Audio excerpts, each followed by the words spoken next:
With us now is Ann Coulter, the best-selling author of In Trump We Trust, E Pluribus Awesome.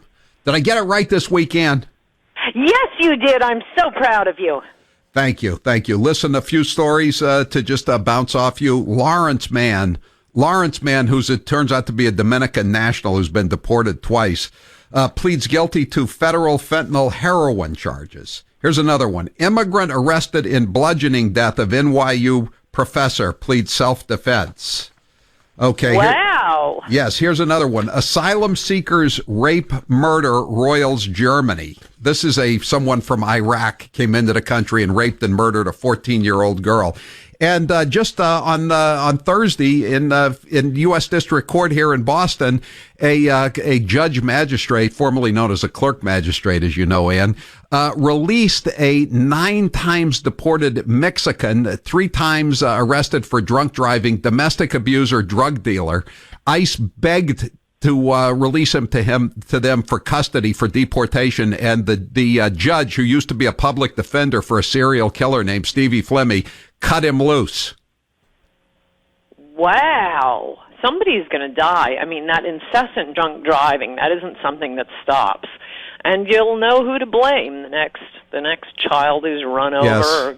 Well, she lives in a head-on accident. She lives in West Newton, so her chances of having herself or some member of her family killed by a drunk driving illegal are lesser than people who live in more affected communities.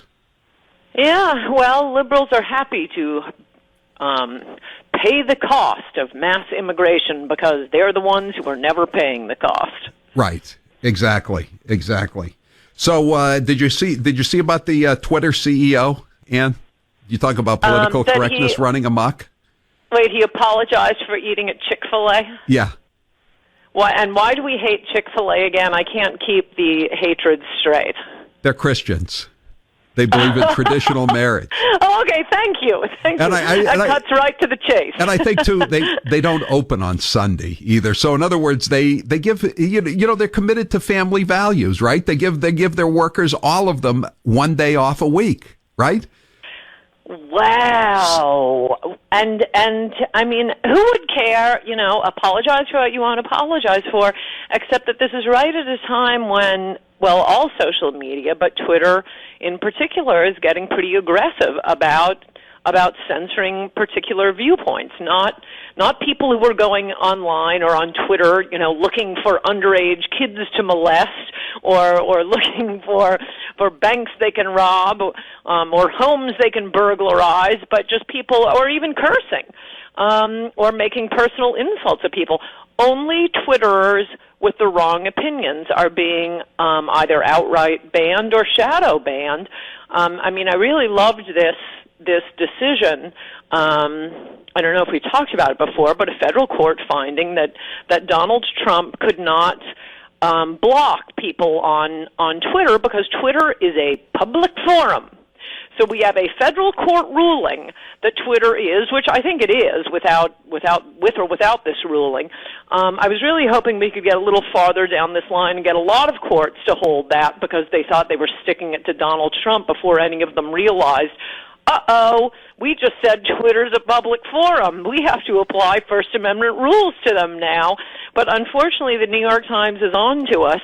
They didn't figure it out as quickly as I did, and probably a lot of people who were worried about being banned from social media. But they had an article last week saying, no, liberals, it's worse. It's worth being banned by Trump. We can't get Twitter called a public forum because then they won't be able to ban conservatives. Well, here's the thing, Ann, though. Also this is a badge of honor by these people to be banned by Trump. You've seen these descriptions. You describe yourself on Twitter, and some of them say blocked by Donald Trump. I mean, that's the first item on their curriculum vitae. Their resume. They were blocked by Donald Trump. So now what are they going to do? doesn't that solve all problems with the alleged harassment? And again, the people being banned from Twitter are not being banned. They're not having their tweets removed. They're not being disciplined because they've targeted someone for a mean tweet. And if that were the ground, I don't look at my replies, but I hear about them from my friends who do look at them, and not because I'm against looking at them. I'm just busy. Wow! Every time I hear about this, I do go on, or at least I try to. As I say, I've been busy. I try to go on and find the particularly vicious tweets to me, and just immediately report, 10 liberals.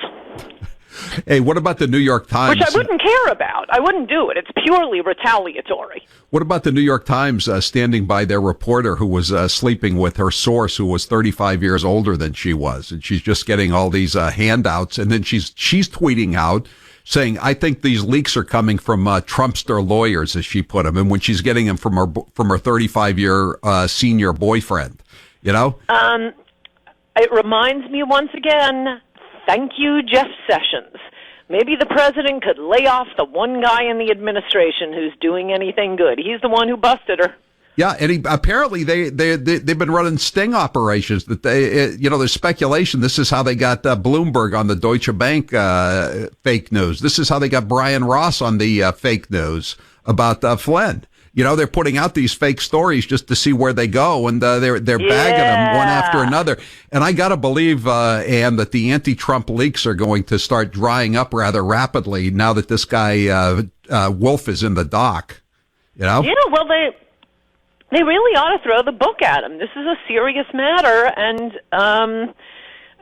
you punish one person harshly, and that will dry it up. No more. Wrist slaps for this kind of thing. Yeah, and all the leaks that this guy was sending out, oddly enough, Ann, they were all anti-Trump leaks. Yeah. Isn't that funny? Well, I've noticed that generally about the leaks coming out. I think they have a lot of people to catch. Luckily, we have Jeff Sessions there as Attorney General to go and catch them all. Are you interested in the North Korean summit, or are you just waiting for not at all? Yeah, I'm not glad. Be more bored. I'm glad to know that I'm not alone, and I can't wait for Thursday. I want to read the IG's report on the FBI and the Justice Department. Oh, now that I want to know about. No, it's very frustrating. I turned in my next book at 3 a.m. last night, and so I was really excited today. I could finally catch up on the news. I've totally withdrawn myself, and I turned on TV. Oh my gosh, this is worse than, I don't know, a royal wedding. Who cares? And actually, I'm a little bit annoyed with Trump for spending so much time, so much effort on something that really does not have any bearing on our lives. This is very important to the South Koreans. I'm sure it's important to the North Koreans. It's very important to China. And not Japan. our problem. Yeah. Yeah. No, he's, he's trying to, I don't blame him for trying to do something. Change the subject, I think, and to look like a great statesman and to get a little good press. You know how he'd get a lot of great press is if he built that wall. I knew we would get back to the Annie OneNote on the wall, and I don't blame you, Ann. I want the wall built too. That was his OneNote, which won him the presidency. I mean, don't act like this is just one of many things he said. No, but again, though, I think don't you think things are moving in his favor? I mean, in terms of public opinion. Granted, he did win the presidency basically on building the wall and illegal immigration out of control. But don't you think even more people are coming around? I mean, look what's happening in Orange County, California, where there's basically a revolt against the Democrat establishment, and not just in Orange County, all across California. Yes, as for the Republicans, I was just, in fact, looking at the polls. They were looking pretty good about a week ago. And I think it's mostly because of the just insane, maniacal opposition to Trump, like this Robert De Niro thing that is just pushing more and more normal people to say, okay, screw you, I'm voting Republican. But in the past week, Republicans have been really falling in the polls. Now let's think. What happened in the last week? What's been going on? Oh yes, for some reason the Republican Congress does what it always does. What's the stupidest thing they could possibly do? They're making a huge effort to pass amnesty. I know. And suddenly they're collapsing. And man, Howie, I want to barely hang on to the House and lose every one of those traitorous Republicans.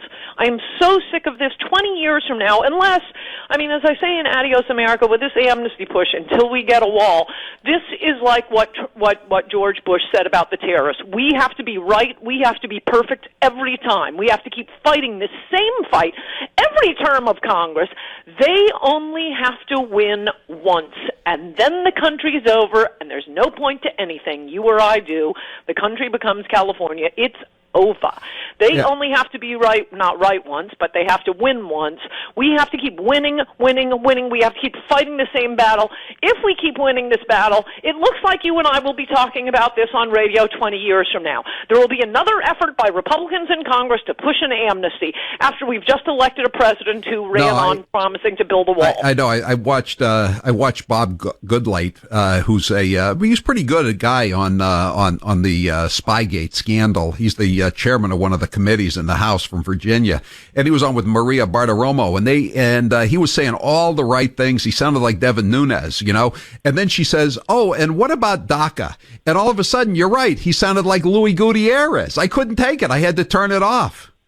Well, I will say, and for any of your listeners, I know you have very smart and active listeners, it does make a huge difference to call your congressman. If you live in a district where there's actually a Democrat also, they have to win re-election, but mostly a Republican.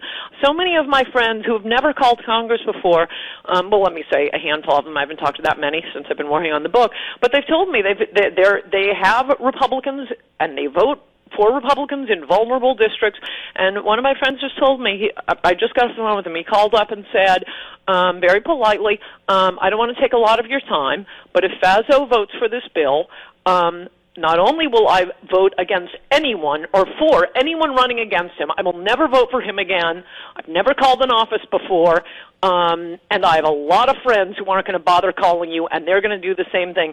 And they have caller ID. They know where you're calling from. They know if you're really from the district. Those things make a difference. I don't understand, just from a tactical point of view, what Republicans think is the upside for legalizing I millions. agree with you. I keep wondering, do none of them have an aide who can come in and say, I know you've been looking at those polls by Frank Sherry on how immigration is hugely popular, but here's an alternative poll. Here's something else we've found over and over and over again. Or is it just because they want the money? They are so wedded to the Koch brothers' money.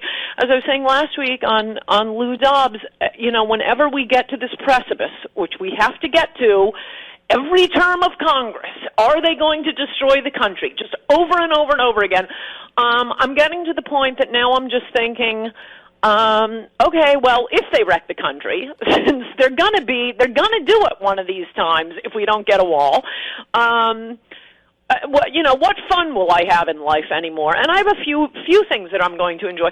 But one of them is watching, people like the Koch brothers and the Chamber of Commerce companies try to survive in a country that's run by Nancy Pelosi right. and, what's his name, Ellis from Minnesota. Keith You are Ellison. going to get the craziest woke social justice warriors. Good luck operating in that business environment, and I'm just going to sit back and say, ha, ha, ha.